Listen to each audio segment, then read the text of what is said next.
Welcome to the Verdict Sports Show. I'm your host, Jacob Verde. Hope everybody's having a good one. You made it to Friday. We always get excited. It's the weekend. You got a lot of things to look forward to. We'll be breaking down a lot of them. You got some transfer portal news on the horizon, potentially. You got Angel Reese coming back to Baton Rouge, and then LSU Baseball has a hell of a series on the road against Texas A&M. Without further ado, let's break everything down. As per usual, live every Monday, every Wednesday, every Friday on YouTube and Facebook. You know the drill. Hit that like button, comment any questions, concerns, anything you want to chime in on throughout the stream. In that comment section, we'll pop you up throughout the show. Transfer portal. All right, got a good update for y'all. We were talking about transfer portal on Wednesday, and the name A.J. Hulsey was brought up. I wasn't as confident as a lot of people wanted me to be in this situation, but that was because there's a lot of competition around them. There's a lot of pieces, a lot of names. Everybody wants the top portal prospect, but not everybody's going to get them. There's a couple of names that are in the hat here still. Miami, I'm hearing a little bit Ole Miss, but it looks like they're dropping out the race. And then the final destination for his recruiting visit, which will be this weekend in Baton Rouge, LSU might be in the mix. They could potentially just add on into a class that we thought, quite frankly, was already never going to get better. You already thought you were the number one class, and now here you go, adding a safety, one of your positions that at the beginning of all of this madness, when you're at the Christmas spot, season just ended, you're waiting for the bowl game, we're all hypothesizing, what do they get in the portal? Everybody's number one position was what? Safety. Now you're in a spot where you portal two of them in, and you're flexing some muscle. So first things first, let's just talk about the elephant in the room, the number one portal class, the new NIL efforts. How is LSU even in this spot? Because last year, if you're in a bidding war, or if you're talking about teams that have big budgets and able to just go out and throw checks at anybody, the Tigers of LSU were not in that conversation. And then naturally, you flip over a new leaf in this offseason, and boom, they got the number one class. They're getting all these different recruiting pieces, and they're able to retain a lot of names, whether it be Garrett Nussmeier or Errol Perkins or what have you. They've been getting real creative. And now you're in a completely different story. Now LSU is one of the top programs that are rebuilding and ready to punch a lot of doubters square in the nose. And with the A.J. Hulsey signing, obviously you could make everybody a little more fearful of you in your conference and just in the NCAA alone. Let's talk about what they did do, though. Bernard Gooden, defensive tackle signing, obviously great addition. Obviously they needed depth. And we talked about the injuries that you've seen through this position so far. And I think that this was in a good addressing in a spot where LSU was a little bit thin. And thin meaning you might not have had as much experience or as much 100% health in that area as other spots.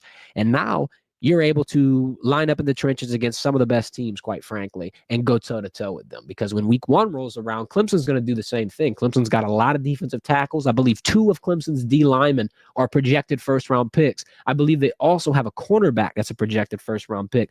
All in all, you're going to be playing some very talented pieces. The more depth, the more names that you add to this mix, the better it gets. Now for A.J. Hulsey, the safety from Houston, like I said, number one portal player available. What makes this so exciting, I feel like, is LSU is the last destination for this guy. Let me tell you about recruiting. And this is just my opinion on it. And everybody's got opinions and everybody has their own takes and philosophies and whatever. Mine is usually the last word wins. The last visit, the last stop. If he's already gone to multiple schools and left that destination without signing a letter of intent, without canceling other spots, it just doesn't play in your favor. You want to be the final impression on a kid, especially when they're making their rounds. And it just seems like the recency of it all helps, especially when the NIL is getting into play. There's rumors and there's nothing confirmed. You got people talking about nearly $1 million just being offered. And obviously Miami is a pretty prevalent NIL spot and collective as well. And they've been able to pay some top players and kind of rebuild a little bit instantly, whether it be Carson Beck, CJ Daniels, and now they're trying to make this addition. Here's why I think Miami whiffed. Could be wrong. They could surprise us today, and A.J. Hulsey could announce. But Miami signed former Tennessee safety Jacoby Thomas in the portal. Now, this just smells to me like they missed on their initial guy, and they're going in and regrouping and taking what's left.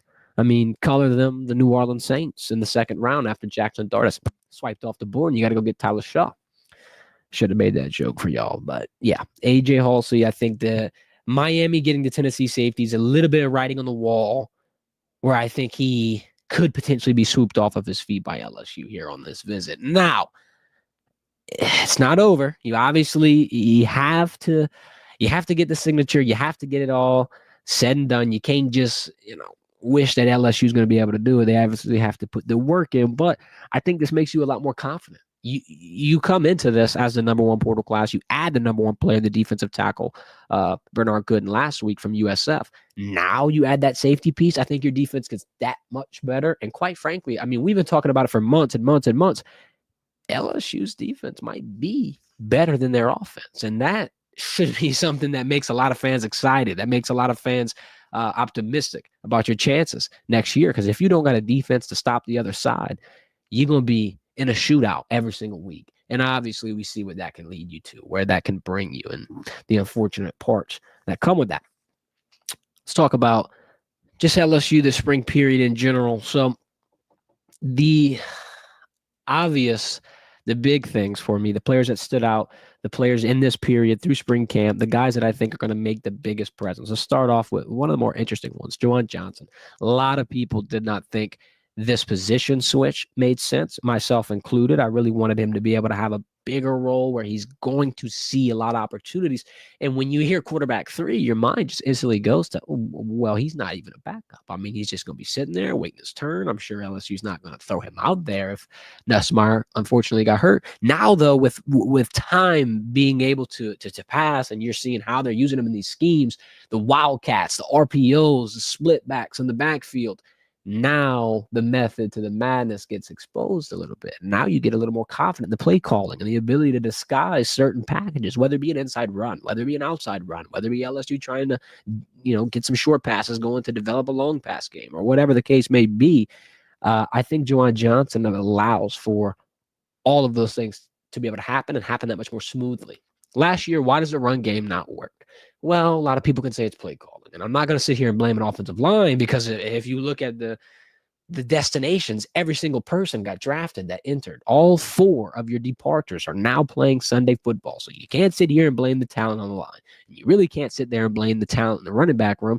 It could be a culmination of things. And if you add an X factor like a Jawan Johnson, who can get thrown into the field in multiple situations and the defense not know what's happening, it's not like a Taysom Hill spot where he's probably just going to run the ball. Jawan can do a variety of things. He can even throw the ball down the field in a little bit of a gadget format, as we've seen. Regardless of my point, this helps disguise LSU's offense. This helps gives them options. This helps put them in a situation where they're not predictable. If you're not one-dimensional, you're very hard to stop. I'm going to throw Harlan Berry in there as well. And you heard Brian Kelly talk about it. He's going to get thrown into the mix as soon as freshman year. He's too talented to be able to keep off the field. Very indicative of a Caden Durham. And I've made this comparison before too. Going into the season, there was 3 people ahead of Caden Durham. Caden Durham was RB4. Everybody thought it would be a Caleb Jackson or Josh Williams spot, and whoever wasn't 1 would be 2. Then John Emery would slide in right after, and then there was Caden Durham. Obviously, some things transpired at the beginning of the year. John Emery blew up, and then he unfortunately got hurt. Caden Durham answers the bell. He's hurt throughout the season with that foot injury. All I'm getting at is you never know what can happen. You never know when your name's called. It's just all going to come down to who's ready when the moment arises. With somebody like Harlan Berry, with the way that he's acclimated to the new team, the new scheme, just all his new, roles and responsibilities at the college level, especially at the age that he's in, graduating early, coming in for the bowl game to see the extra spring, reps and just be adjusted that much faster. He'll be miles ahead of somebody like a JT Lindsay, who, by the way, is still coming before fall. This running back room is not getting thinner. If anything, it's getting better, deeper, bigger, more options as well. Let's talk about the new faces and new transfers, though. We're talking about running back room and just running game. There's some other offensive pieces that I think are going to help make a big impact as well. Berrien Brown, Byers Sharp, what they bring to the table. Berrien's more sneaky. I don't think a lot of people are giving him as much credit as he deserves. All of the attention's going to, rightfully so, guys like Aaron Anderson, big guys like Nick Anderson or Chris Hilton. However, I think Berrien Brown, he could be one of the names that you're calling at the end of the season as your top wide receiver. Coming in, you're a return specialist, and you hadn't had a lot of tape under your belt. But what we've seen through him in spring, he can create separation really quick. I think he's very comparable to Chris Hilton. If you can put them on either side of the field and get your Des Green off the line and utilize him in a block and release, I mean, you're in a spot where you got three very viable vertical options. Plus, you mix that with someone like Jawan Johnson that can keep the defense guessing in the short field. Joe Sloan's going to have a lot of variety to choose from. It won't just be a stale offense that you can guess and 100% predict everything about. Let's talk about the defensive side. So Jack Pyburn, Mansour Delane, those are the new faces I think that are going to make the biggest impacts respectfully in their areas. We've been talking about Mansour all spring long. The first things that we said, he's more of a hybrid guy. He could be the DB that if they need help at safety, you slide him there. If safety's filled out, you can keep him at his true position at corner. And that's the latter's kind of, been what we've seen. The safety room has been adjusted well. Toviano, Deshaun Spears, you've been seeing Joel Rogers out there. Austin Osbury's even played backup star in the absence of Harold Perkins Jr. With all that being said, though, they've had enough names and enough pieces and depth in that safety room to keep Mansour in his true natural spot. With that being said, now you got a variety of corner pairings to put together. Ashton Stamps can play with him. Jakeem can play with him. DJ can play with him. There's a lot of names here in that area, and I feel like that's the side of the ball that everybody's going to notice the difference of the most. And I'm not sitting here saying this is the best cornerback room in the country. It's one of them. I feel like you got a lot of depth, a lot of pieces, and you've got a coach that knows how to get these guys game day ready. It's more than just getting the people in the room. It's also about charging a battery, getting them ready on game day, and putting them in a position to succeed. Talent is great, but what does old Kevin Durant say? Hard work beats talent when talent fails to work hard. You still got to put the reps in. You still got to go on the practice field, understand how to get yourself game day ready, how to get right in between the eyes or the ears. Corey Raymond's the guy to do that. And I think with Mansour Delane, with DJ Pickett, even with guys like Michael Turner, you got a lot of names that are new arrivals that could completely transform that room. Jack Pyburn, another one of those, because you lose Braden Swinson, you lose Savion Jones. Those two pieces were very pivotal last year. Without a Braden Swinson chasing people down all South Carolina game long, you might not walk out of there victorious. You might help them get to the college football playoff by scratching off one extra loss off their record. That's besides the point, though. The defensive pressure gets you, or at least gets your offense in a situation to be able to win the game. Defenses are going to need to create stops. The easiest way to create a stop, besides getting a turnover in the air through an interception, would be to create pressure on the quarterback and not allow them to get anything going. If you sack a quarterback 10 yards and you keep putting pressure because you know he has to throw and they're in a shitty spot because they need 20, 25 yards in air, and you're just sitting dropping back 7, dropping back whatever, dropping back 8 even, now you got the offense where you want them. This is how LSU gets back to that smash mouth football. You get guys like Jack Pyburn down and dirty off the edge, pushing through the pocket and getting the quarterback off the spot. It's not even just not even just Jack Pyburn. You got Patrick Payton. You got Jamari Butler. You got Gabriel Relaford, who's been in the room for a while. All in all, with what I've seen through this roster, I've noticed two things, two very big ones, one on offense, one on defense. The defense has a lot of people that are ready. Last year, you had who you had. You knew who your starters were. I do like the fact that you could throw in a variety of concoctions and a variety of mixes, because the more you have, the better your chances are at success. You're not just limited. You have to just go back to the drawing board whenever things get grimy. You got a lot of options and backup plans to look at. Let's transition into this segment. Sleeper SEC teams post-spring. Who do I think are teams in the SEC that can turn a lot of expectations around? A lot of people are sleeping on some of these, and I'm going to try to wake y'all up a little bit, at least before it's too late. Let's talk about Ole Miss. I know they're not really a sleeper, but in terms of Vegas, they got the 5th best odds to win the SEC. A lot of people are doubting Ole Miss because of the departure of Jackson Dart. Now, that's going to be a really big problem to fix for Lane Kiffin. However, if there was any area where Lane Kiffin was going to have trouble, I'd imagine he picked the offensive side. You don't want another signal caller. Obviously, you probably would want to pick it in a different area or a different position group, not the most important position. However, my point still stands that Lane Kiffin is an offensive genius, that Lane Kiffin is going to be able to figure this out, whether you like it or not. The other thing I think that entices me a little bit about Ole Miss, makes me just not write them off, is that they've brought in double the amount of players to the transfer portal that LSU has. Please listen to me and listen to me closely. Ole Miss has brought in almost 30 players. LSU's brought in about 17. Now, I'm not saying that is automatically indicative of a better class. However, people are expecting a huge drop-off in production just because of a couple names getting taken out of there. Trey Harris, Amos, and then Jackson Dart. You got U.S. Bennett leaving the running back.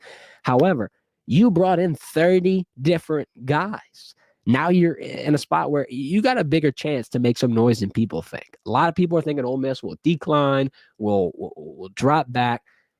If they do, it's understandable, but I do think Ole Miss can squeeze out a 9-win season minimum.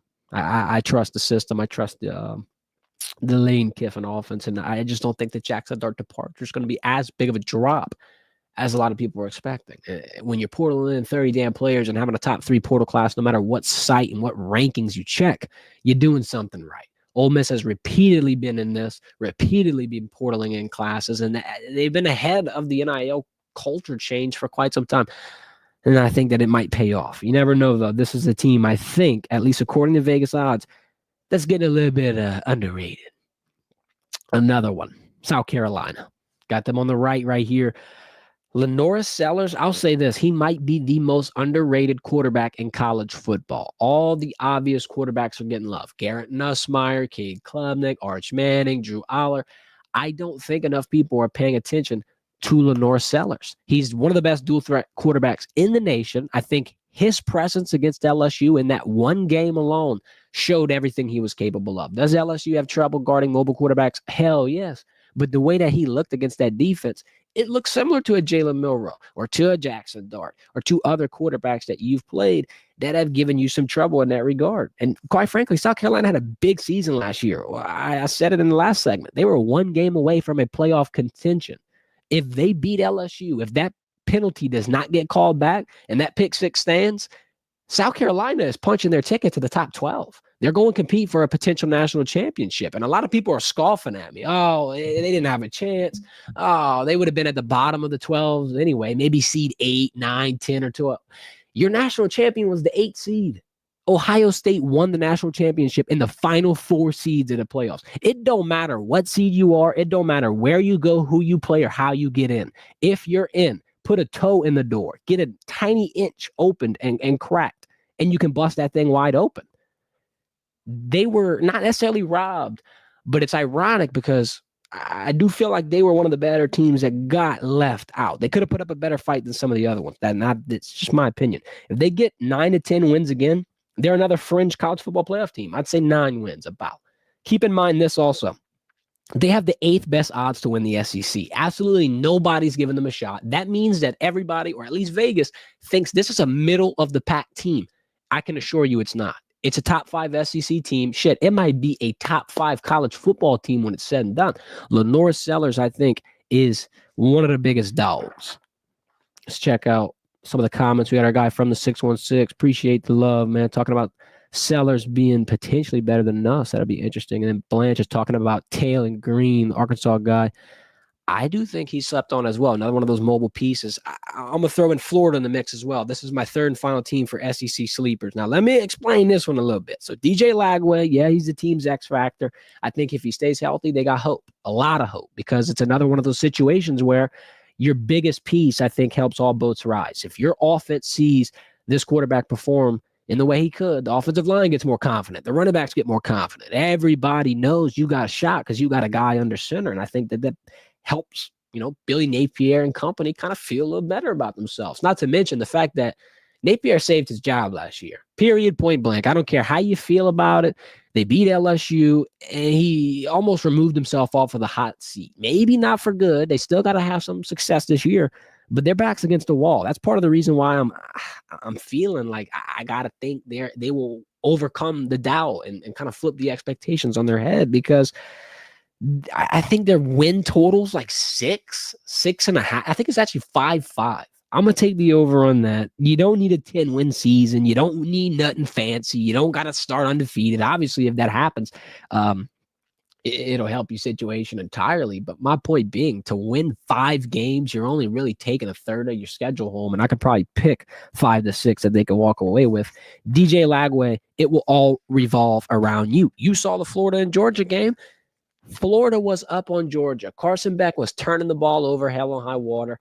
They were in a spot where if DJ Lagway stays in the game, that's a competitive contest all the way down to the final wire, and he could potentially have another game to save his career, Billy Napier. I'm not going to write the Gators off just yet, just because the bar of expectations is not that high. For Florida to over exceed expectations, they have to win 6 games, 7 games. That's still under 500 potentially. 6-6 would make a lot of people in the SEC disappointed. Now, Florida, I think, could potentially turn over the expectations. Let's talk about this LSU baseball real quick. Preview the A&M series for y'all. They're going on the road, College Station. They need this one. This could be a moment to be able to solidify yourself as a top 3 team. I've been talking about it. You want to get to a point where no matter what happens, no matter what shifts occur in the rankings, that the purple and gold are either 1, 2, or 3. Right now, they're number 2, and Texas A&M just got swept by number 1. The Longhorns just blasted them. However, listen, it wasn't a runaway series. Did they lose all 3 games to Texas? Yes. However, all 3 games were decided by one singular run. Very, very competitive team. Think they could give LSU a little bit of trouble. Here's the rumored pitching starters. Game 1, Cade Anderson for the Tigers. He's 6-1, 3.76 ERA. Then you got Anthony Ianson rumored for Game 2. He's 6-2, 3.49 ERA. Game 3 will be determined later, of course. In terms of your offense, freshman Derek Curiel, you know the drill, plus 380, or excuse me, .380 batting average. Freshman year, you're looking at the next Dylan Cruz. And I'm going to say it. A lot of people are like, what the hell? That's a huge take. Guess what? I'm feeling it.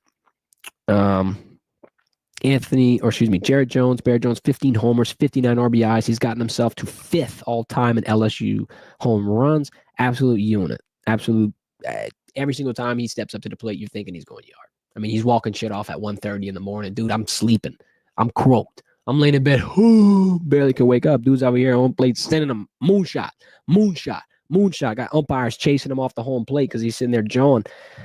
I think you got everything you need. You got pitching depth. You got a nice little young star pushing you forward. You still got Monster Milam. You got an absolute athleticism across the board, whether it be with Daniel Dickinson, whether it be with Michael Braswell. The baseball team is absolutely loaded. Then you're playing a first-year head coach at A&M. Just got somebody over there kind of in a spot where they in a little bit of a culture change. And LSU's obviously in a spot where they showed everybody who they are, where they should be considered. They're a top team, championship contender 2 years ago, hoisted a trophy. It's no longer their building. It's built. You're already here. A&M is building. They're looking up to you in this spot. You get a top seed if you wax them. Obviously, Texas took care of them. You can't lose to them. That's what you can't do, because then your rankings drop entirely, and you're going to be in a bind. But LSU baseball can flex some muscle today. And today, tomorrow, Sunday. Wanted to make sure y'all knew the game days. Lastly, last segment. Tonight, WNBA preseason matchup. Chicago Sky take on the Brazilian national team in the WNBA. This will be Haley Villa's first time playing with the Chicago Sky, and they are returning to the PMAC. We will have coverage. We will be there. Tip-offs at 8 p.m. We're going to have some interview footage, on-site coverage, live on our socials. All the links in the description. Follow us at Vernon Verdict, whether it be Instagram, Twitter, TikTok, Facebook, wherever you get your information. This will be interesting, though, because it's a homecoming, and this is something that I think is what the WNBA needs in terms of expanding coverage, going back to areas where they obviously have loyal ties. Angel Reese blew up college women's basketball, and she did it over here at LSU, so you get to tap back into that audience. Could be a big night. Could be a big performance. We'll be there covering it as well. But that's about all I got for y'all today. We're going to wrap up this weekend. When we come back on the other side of this week, Monday, Wednesday, Friday, we will try to get G Sports in. We're changing the times up a little bit. The semester is over. Unfortunately, your boy about to graduate, so now we can get out of this class schedule. We were going live at 9:30. I think Monday we could potentially wait till 12:30. I don't know. TBD. Y'all wait. Subscribe so you can see the updates on the community post. I will tell you when it will be, but we do have G Sports coming in soon, so I wanted to make that announcement as well. Appreciate everybody for tuning in. Means a lot. This has been the Vernon Verdict. We bring you sports talk on the go. I'm your guy, Jacob Vernon. Before you hop out of here, please thumbs up. Hit the thumbs up button. Means the world. Y'all have a hell of a weekend. And thank you for the congratulations on graduating. I appreciate it. Been Interesting journey. I don't know how I feel about it, but we got more work left to do. We ain't done yet. Verdict ain't done yet. We still got to take over, guys. Appreciate you, Blanche. Glad you're in the stream today, man. Y'all have a good one.